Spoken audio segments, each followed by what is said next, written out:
Welcome to our Devos, and this week we're going to conclude our 2-week-long study on, and if you miss any of these, they're just a couple minutes each, on the Beatitudes, statements of blessing made by Jesus about those who are connected to Him.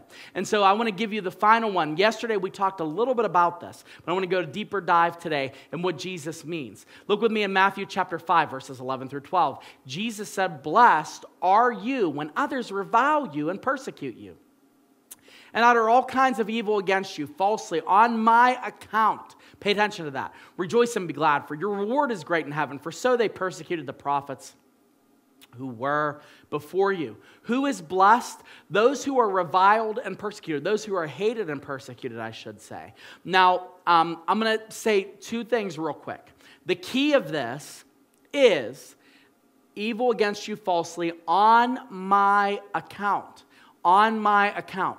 There are some of you that you live your life and you do what you want to do and you live and you're like, this person was nasty to me today at the store and they persecuted me just like Jesus said they would. And really what you're not saying is it's because you behaved badly in the store and somebody else behaved badly in the store and you got into an argument. That's not you being persecuted. That's just you being a jerk and it kind of came back on you, okay? But what this means is people that are specifically connected to Jesus and they are persecuted because of their relationship with Jesus.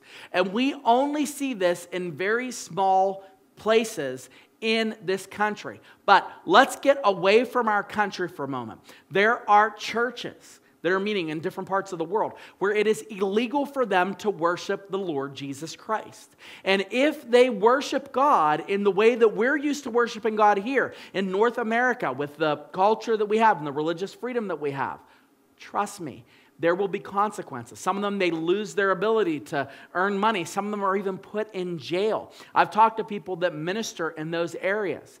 And when I think of our little persecution, of maybe somebody mocking you for believing in Jesus or somebody being upset that you're not doing a certain thing or whatever, that persecution is just like, it's just microscopic compared to really what persecution is like.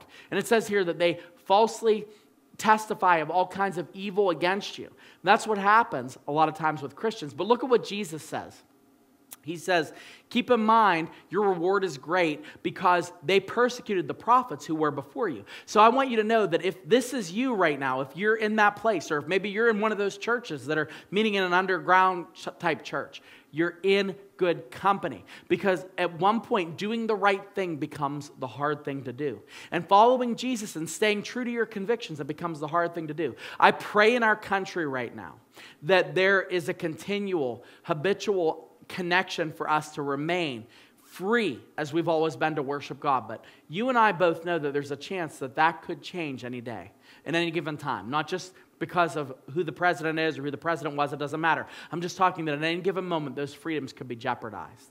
And persecution could be a really big deal. So if you are ever persecuted because of your connection to Jesus, just remember you're in good company. And further remember that God is keeping track and will reward you in heaven. And also remember that those who came before you, including Jesus himself, were persecuted. So you're in good company. And I would take it a step further. I would say you are blessed.